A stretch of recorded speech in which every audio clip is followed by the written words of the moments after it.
செத்து போன காங்கிரஸ் இன்னைக்கு ஒட்டுண்ணி மாதிரி தமிழக வெற்றி கழகத்தை ஒட்டிக்கிட்டு இன்னைக்கு புழைச்சிக்கிட்டு இருக்கு. நாம் தமிழர் கட்சி ஆரம்பிச்சதோட முதல் கொள்கையே காங்கிரஸை கருவறுப்பது. முதல் காங்கிரஸை தமிழக வெற்றி கழக கூட்டணியில இருந்து வெளியேற்றணும். நீ தமிழக வெற்றி கழகத்தை பத்தி பேசி நாம் தமிழர் கட்சி தமிழக வெற்றி கழகத்தை எதிர்ப்பு உருவாக்கணும். திமுகவினுடைய கடைக்கன் பார்வை கிடைக்கும் நினைச்சு எச்ச பயிலுக்கு காட்டி கொடுக்குற வேலை பார்க்கிற பேசுறேன் பாத்தியா, அது மாதிரி பேசுறேன் நான் கிடையாது. நாம் தமிழர் கட்சிகளையே உட்காந்துட்டு காசை வாங்கிட்டு பேசுற எச்ச பயில இருப்பாங்க, அது மாதிரி ஆளு நான் கிடையாது. அதுக்காக பயந்து எல்லாம் போகவே மாட்டேன். அதை விட கட்சியை விட்டு வெளியேறி உள்ள இருக்கேன், அதை பத்தி கவலை இல்லை. என்னை பொறுத்தளவு தமிழக வெற்றி கழகத்தையும் நாம் தமிழர் கட்சி பகையாக்கின திமுகவையும் பிஜேபியும் காங்கிரஸையும் விடவே மாட்டேன். கண்டிப்பா நான் பேசிட்டே இருக்கேன். கலங்கரை சொந்தங்களுக்கு அன்பு வணக்கம். இன்று நம்மோடு நேர்காணலில் இணைந்திருப்பவர் நாம் தமிழர் கட்சியிலிருந்து நத்தம் சிவசங்கரன் அண்ணா அவர்கள். வணக்கம் அண்ணா. வணக்கம். நலமா இருக்கீங்களா? நல்லா இருக்கீங்களா? நலமா இருக்குங்க அண்ணா. அண்ணா, இப்போ குதிரை பேரம் அப்படின்றது ஒரு பெரிய பேசு பொருளா மாறி இருக்கு. வைகுண்டம் ஸ்ரீ வைகுண்டம் எம்எல்ஏ என்னையும் அனிதா ராதாகிருஷ்ணன் அவர்கள் குதிரை பேரம் பேசுகிறார், 50 கோடி தருவதாக என்னை விலைக்கு வாங்க கூப்பிடுறாங்க அப்படின்னு சொல்றாரு. ஒரு பக்கம் அனிதா ராதாகிருஷ்ணன் கைது செய்யப்பட்ட அவர் வெளியே என்ன சொல்றாருன்னா, டிவிக்கே என்னை கட்சியில சேர சொல்லி குதிரை பேரம் பண்றாங்கன்னு சொல்றாங்க. என்ன நடக்குதுன்னா, எல்லாருமே குதிரை பேரம் பண்றாங்க அரசியல்ல, நாம் தமிழர் கட்சியை தவிர. நீங்க என்ன நினைக்கிறீங்க இதை பார்த்து? முதல்ல ஒரு நேரத்துல எல்லாம் பாத்தீங்கன்னா பிஜேபி மட்டும் இந்த வேலையை பார்த்தாங்க. இப்ப இந்த இந்தியா முழுக்க பிஜேபி மாறி ஒரே ஒரு கட்சி பிஜேபி மட்டும் தான் இந்த மாதிரியான குதிரை பேரம், எம்எல்ஏ வேலை கொடுத்து வாங்குறது, எம்பி வேலை கொடுத்து வாங்குறது, கட்சி தலைவர்களே வேலை கொடுத்து வாங்குறது, அந்த மாதிரி வேலையெல்லாம் பார்த்தாங்க. ஆனா இதுல இப்ப ஆனா உண்மையை சொன்னோம்னா பிஜேபிக்கு அப்பனுக்கு அப்ப எங்க ஐயா வைகோ, இப்ப எங்க ஐயா வைகோ பிஜேபி இவங்க எல்லாம் தூக்கி சாப்பிட்டு எங்க அண்ணன் திருமாவளவன் வந்துட்டாரு. புரியுதுங்களா? அதனால நீங்க ஒண்ணு தெரிஞ்சுக்க, இவர்களுக்கு நல்லாவே தெரியும், உங்களை விட என்னைய விட அரசியல் அதிகமாக தமிழக வெற்றி கழகத்தில் இருக்கக்கூடிய ஆலோசகர்களுக்கு நன்றாக தெரியும். அது அண்ணன் ஜான் ஆரோக்கியசாமியா இருக்கட்டும் அல்லது அண்ணன் ஆனவர்களா இருக்கட்டும், அவங்களுக்கு நல்லாவே தெரியும். இந்த விடுதலை சிறுத்தைகள் கட்சி ஒருபோதும் நம்மளுக்கு விசுவாசியாக இருக்க மாட்டார்கள். ஏன்னா விடுதலை சிறுத்தைகள் கட்சி அண்ணன் திருமாவளவன் என்பவர் யாருக்குமே விசுவாசம் பண்ணதில்ல. அவர் இருந்த ஒரே ஒரு விசுவாசம் பணத்துக்கு, காசுக்கு, பதவிக்கு மட்டும்தான். அவர் ஐயா அம்பேத்கருக்கோ, ஐயா ரெட்டமலை சீனிவாசனுக்கோ, அயோத்திதாச பண்டிதருக்கோ அல்லது தேசிய தலைவர் பிரபாகரனுக்கோ அல்லது மாவீரர்களுக்கோ அல்லது தமிழக மக்களுக்கோ அல்லது தன்னையே உயிராக நேசித்த பறையர் சமுதாய மக்களுக்கோ ஒருபோதும் அண்ணன் திருமாவளவன் விசுவாசமாக இருந்தது கிடையாது என்பது உங்களை விட என்னை விட அண்ணன் விஜய்க்கும் அண்ணன் விஜயனுடைய ஆலோசகர்களுக்கும் நல்லாவே தெரியும். குறிப்பாக அண்ணன் ஆதவர்ஜனாவுக்கு நல்லாவே தெரியும். ஆகவே அவர்கள் ரொம்ப தயாரா இருக்காங்க. 107 தொகுதி, அதாவது அவர்களை பொறுத்தளவு 118 என்ற ஒரு பெரும்பான்மை என்பது விசில் சின்னத்தில் வெற்றி பெற்றவர்களாக இருக்க வேண்டும். அதுக்காக அவங்க ஓடிக்கிட்டு இருக்காங்க. இவங்க விசில் சின்னத்துக்காரங்க இவ்வளவு தூரம் மெனக்கெடுறதை தெரிஞ்சுக்கிட்டு இதன் மூலமா நம்ம எப்படி எல்லாம் சம்பாதிக்கலாம்னு சொல்லிட்டு ஐயா வைகோ போன்றவர்கள், ஐயா திருமாவளவன் போன்றவர்கள் இந்த வேலையில செஞ்சுக்கிட்டே இருக்காங்க. ஆக மொத்தம் இவர்கள் எல்லாருமே ஒரே மாதிரியான தீய சக்தி. இவர்கள் எல்லாத்தையுமே நீங்க தாமரை சின்னமாட்டே பார்க்கணும். இவங்களை பம்பர சின்னம், இவங்க விசில் சின்னம், இவங்க பானை சின்னம் அப்படின்னு நீங்க பார்க்கவே தேவையில்லை. தீப்பெட்டி சின்னம் அதெல்லாம் பார்க்கவே தேவையில்லை. இவர்கள் அனைவரும் பிஜேபியுடைய பிள்ளைகள். அண்ணன் திருமாவளவன் சொன்னார் பாத்தீங்களா, பிஜேபி பெற்றெடுத்த பிள்ளைகள் விஜயும் சீமானும் தம்பிகள் அப்படின்னு சொன்னாங்கல்ல. உண்மையிலேயே பிஜேபியினுடைய கண்ட பொண்டாட்டியார்னா அண்ணன் திருமாவளவன், விடுதலை சிறுத்தைகள் கட்சி, மதிமுக ஐயா வைகோ, இவர்கள் தான். இந்த அரசியல் நாகரிகமே இல்லாம இந்த அரசியலை சீரழித்தவர்கள் இவர்கள் தான். இவர்களை பற்றி தமிழக வெற்றி கழகத்துக்கு நல்லா தெரியும். ஆகவே இவர்கள் இந்த வேலைகளை செய்வதில் ஆச்சப்படை கிடையாது, அதாவது சந்தேகம் கிடையாது. கண்டிப்பாக இவர்கள் இந்த வேலைகளை செய்யக்கூடியவர்கள் தான். அதே மாதிரி திமுகவே சாதாரணமா நினைச்சிடாதீங்கம்மா. திமுக பிஜேபிக்கு அரசியல் சொல்லி கொடுக்குற அப்பனுக்கு அப்பன். புரியுதுங்களா? இங்க இருக்கக்கூடிய எல்லா வகையான ஊழல், 50 சக்திகள் சொல்லக்கூடிய பஞ்சபூதங்களையும் ஊழல் பண்ணி முடிச்சவங்க. நிலம், நெருப்பு, நீர், காற்று, ஆகாயம், எதிரையா இருந்தாலும் ஊழல் செய்யக்கூடிய வல்லாதிக்கம் படைத்த திறமைசாலிகள் திமுக நபர்கள். அதனால அவங்களே லேசா நினைச்சாங்க, எப்படி வேணாலும் பண்ணி அடிப்பாங்க. நீங்க பாக்குறீங்கன்னா சதுரங்க வேட்டை, உண்மையான சதுரங்க வேட்டையை நடத்தக்கூடியவர்கள் யாருன்னா திமுக. அதனால 2 பேரும் மாத்தி ஒருவருக்கு ஒருவர் சார்ந்தவர்கள் இல்ல. நான் இப்போ சொல்றேன், நாம் தமிழர் கட்சியில இருக்கக்கூடிய என்னை போன்ற நபர்களுக்கும் நான் தலைமைக்கு ஆலோசனை சொல்ல முடியாது. ஆனால் என்னை போன்ற நபர்களுக்கு, என்னை போன்ற களப்பணியில இருக்கக்கூடியவங்களுக்கு, பிள்ளைகளுக்கு நான் சொல்ல விருப்பது, நாம இணையதளத்துல திமுகவையோ அல்லது இங்க இருக்கக்கூடிய தமிழக வெற்றி கழகத்தை விமர்சனம் செய்யற தவிர்த்துட்டு அவங்க 2 பேரும் மோதிக்கிறத நீங்க நல்லா பாத்தீங்கன்னா இந்த அரசியல நுட்பமா கவனிச்சீங்கன்னா தெரியும். அம்மா ஆரம்பத்துல இருந்தே தமிழக வெற்றி கழகத்துக்கும் நாம் தமிழர் கட்சியும் எந்த பிரச்சனையுமே இல்லை. தமிழக வெற்றி கழகம் என்ற ஒரு கட்சி ஆரம்பிக்கிற முன்னாடி, கட்சி ஆரம்பிக்க போறோம்னு அண்ணன் விஜய் அறிவிச்ச உடனே வாழ்த்து சொன்னது, முதல் ஆளாக வாழ்த்துனா அண்ணன் சீமான். நாங்க எங்களுக்கு அண்ணன் விஜய் கட்சி ஆரம்பிக்கட்டும், அவர் கொள்கையை சொல்லட்டும், அவர் செயல்பாட்டுக்கு வரட்டும், அதுக்கப்புறம் வாழ்த்து சொல்லிக்குவோம். ஆனாலும் அண்ணன் சீமான் அண்ணன் வாழ்த்து சொன்னாங்க. நாங்க எதுவுமே சொல்லவே அண்ணன் சொன்னா சரி அப்படின்னா.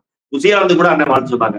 அண்ணன் புஜியானந்தனுடைய பிறந்த நாளுக்கு வாழ்த்து சொன்னாங்க. அதுக்கு கூட சரி சொல்லிட்டு போற அவரு ஒரு பொதுச்செயலாளர் தானே அப்படின்னு நம்ம சொன்னோம். கட்சி ஆரம்பிச்சதுக்கு, கொடி ஆரம்பிச்சதுக்கு, முதல் மாநாடு எல்லாத்தையும் என்ன வாழ்த்து சொன்னாங்க. அந்த அளவுக்கு தான் எங்களுடைய உறவு நல்லா தான் போய்கிட்டு இருந்துச்சு. நாங்களே நான் பல நேரலைகளில் பேசியிருக்கேன், பல காணொலிகள்ல பேசியிருக்கேன். அண்ணன் சீமானும் அண்ணன் விஜயும் ஒண்ணு சேர்ந்தால் ரொம்ப சிறப்பா இருக்கும்னு எதிர்பார்த்தேன். அண்ணன் விஜய் இந்த அளவிற்கு ஒரு பிரம்மாண்டமா ஜெயிச்சுடுவாரு, ஆட்சி வைப்பாரு, முதலமைச்சர் ஆவாரு அப்படின்னா யாருமே நம்பல. இங்க இருக்க எந்த அரசியல் விமர்சகர்களும் அரசியல் திறனாய்வாளர்களும் இன்னும் அண்ணன் விஜயோ நம்பவே இல்லை. அண்ணன் விஜய் கூட நம்பலாம், அந்த கட்சியில இருக்க யாருமே நம்பலாம்.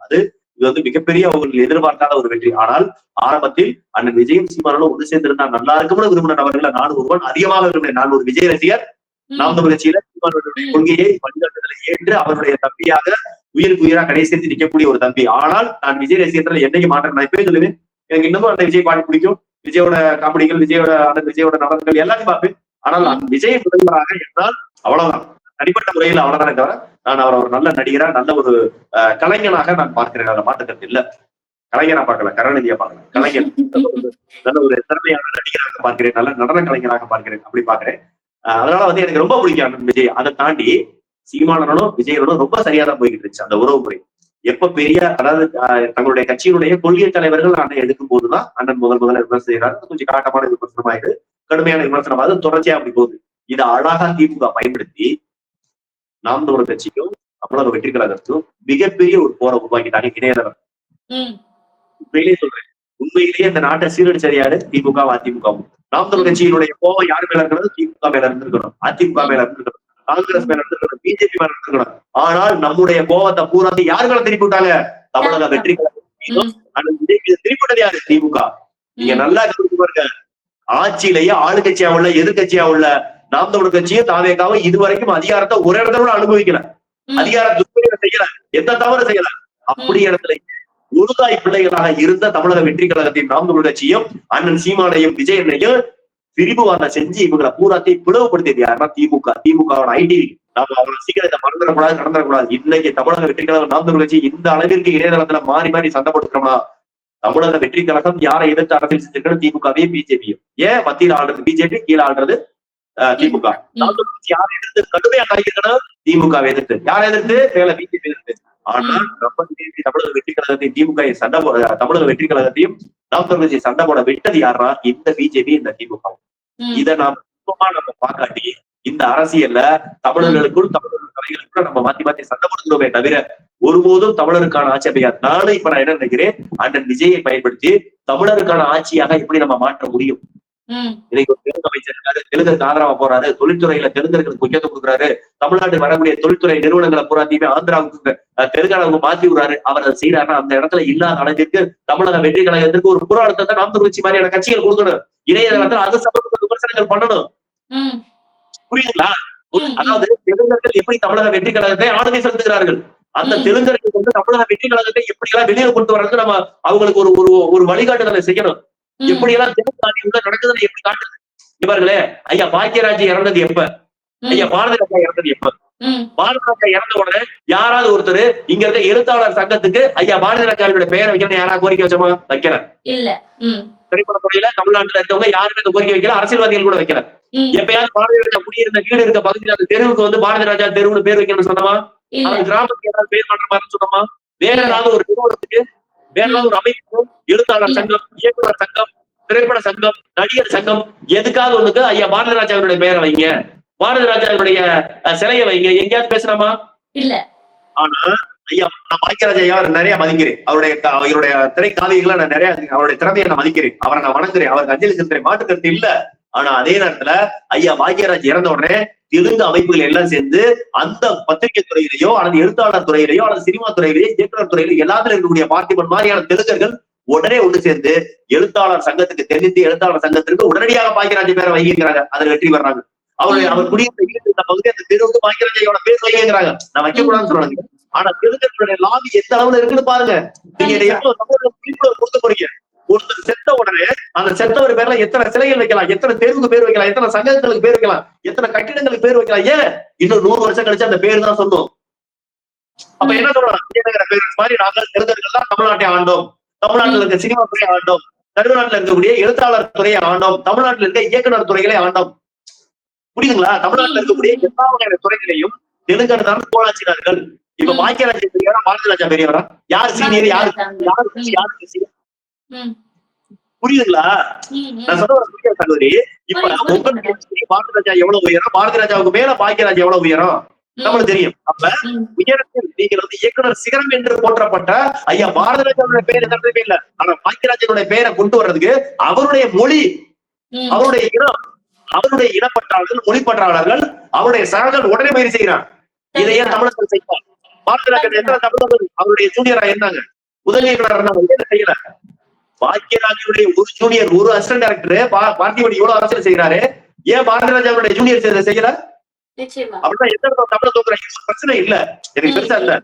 பாக்கியராஜன் பேர் வைக்கிறாங்க, வச்சுட்டு போறாங்க, சங்கத்துக்கு பேர் வைக்கிறீங்க, கட்டணத்துக்கு பேர் வைக்கிறீங்க, தெருவுக்கு, ஊருக்கு, கிராமத்துக்கு வைங்க. ஆனால் அந்த இடத்துல பாரதிராஜா தோத்துட்டாரு, பாரதிராஜா விட்டுட்டமே. 100 வருஷம் கழிச்சு யாரு பெரியவர் சொல்லுவாங்க? பாரதிராஜாவோட பாக்கியராஜன் ஜூனியர் பாரதிராஜன் சொன்னாலும் ஏத்துக்கிற அளவுக்கு தான் போகும். அந்த வரலாற்று பிரிவுகளை நம்ம விட்டு கொடுத்துறோம் அப்படிங்கிறதாவ இந்த தெலுங்கர்களுடைய நாடு எப்படி இருக்குங்கிறத நாம தமிழக வெற்றி கழகத்தில் இருக்கக்கூடிய தமிழர்கள், தமிழ் அமைச்சர்கள், தமிழ் எம்எல்ஏக்கள், அந்த கட்சியில இருக்கக்கூடிய தமிழர்களுக்கு நாம வந்து கடத்துவதை கடமைப்பட்டிருக்கோம். நம்ம ஆலோசனை சொல்றாங்கன்னா அறிக்கை சொல்றாங்க, கடத்துறோம்ல. இங்க வாயா, தமிழர்கள் ஓட்டு போட்டாயா, கட்சி பேரு தமிழக வெற்றி கழகம்யா, தமிழர்கள் தான் தமிழ்நாடு, தமிழ் மண், தமிழ் மண்ணினுடைய அரசியல பேசுறதுக்காக ஒரு கட்சி வந்துச்சியா. ஆனா இங்க தெலுங்கு லாபி நடக்குதியா? இந்த தெலுங்கு லாபி தெரிஞ்சுக்கலையா? தெலுங்கு அமைச்சர்கள் எப்படி ஒற்றுமையா இருப்பாங்க, தெலுங்கு எம்எல்ஏக்கள் எப்படி ஒற்றுமையா இருப்பாங்க, தெலுங்கு சாதியினர் எப்படி ஒற்றுமையா இருப்பாங்க, தெலுங்குல இருக்க எம்எல்ஏக்கள் எம்பிக்கள் தாண்டி மாவட்ட செயலாளர்கள் எப்படி ஒற்றுமையா இருப்பாங்க, அந்த மாவட்ட செயலர் எப்படி அவங்க ஜாதிக்காரங்களை பார்த்து ஒன்றிய செயலாளர், நகர செயலாளர், பொறுப்பு, ஜாதி அரசியல் எவ்வளவு முக்கியத்துவம் கொடுப்பாங்க அப்படிங்கிறத நாம தான் சொல்லிக் கொடுக்குறோம். இதை விட்டு கூட நம்ம இன்னமும் திரும்ப தமிழக வெற்றி கழகத்தோட சொல்றோம். 5 வருஷம் முதலமைச்சர், 5 வருஷத்துக்கு ஆளுங்கட்சி, அவர்களுடைய குறைகளை பூராத்தையும் சுட்டி காட்டுறதுக்கு கொஞ்சம் பயன்படுத்துவோம். அவங்களுடைய நிறைகளை சுட்டி காட்டுங்க, பாராட்டுங்க. அதோடு சேர்த்து நாமளும் தமிழர்களுடைய ஆட்சி எதெல்லாம் நம்மளுடைய கோரிக்கைகளை நிறைவேற்ற முடியும் அதை பாருங்க. தமிழ்நாடு அரசு பேருந்து இன்னைக்கு வந்துருக்குதானே, இது தமிழக வெற்றிகளாக தானே இருக்கு. நாம் தமிழ் கட்சியாலே போராடுறது, நாம போராடினோம். அந்த போராட்டத்துக்கு ஒரு செவி சாய்க்கிற விதமாக அந்த தமிழக வெற்றி கழகம் ஏதோ ஒரு பேருக்கு நிறைவேற்று. இதை ஏன் நம்ம பயன்படுத்திக்க கூடாது? ஏன் முரண்பட்டு நிக்கிறோம்? நீங்க திமுகவும் அதிமுகவும் நம்ம பாராட்டி பேசுறப்ப தமிழக வெற்றி கழகத்தை பாராட்டுவோம். ஆளுங்கட்சி பாலியல் எப்போதுமே கண்டிப்போம், பெண்கள் பாதுகாப்பின்மை கண்டிப்போம், லஞ்ச ஊழல் கண்டிப்போம், சாராய விற்பனை கண்டிப்போம், கஞ்சா விற்பனை கண்டிப்போம், சீனாட்ட கிளப்பு, லாட்டி டிக்கெட் எல்லாத்தையும் கண்டிப்போம். செய்யறதையும் பாராட்டுவோம். நான் ஒரு சகோதரனா, நீ செய்யற நன்மையில பாராட்டுவோம்னா, நீ செய்யற தவறுகளை சுட்டி காட்டுவோம்னா. ஆனா திமுக என்னைக்கு இருந்தாலும் உனக்கு எதிரி எனக்கு எதிரி, பிஜேபி என்னைக்கு இருந்தாலும் உனக்கு எதிரி எனக்கு எதிரி, இந்த அரசியல் ஸ்டாண்ட் எடுக்கிறது நம்ம கண்டிப்பாங்க.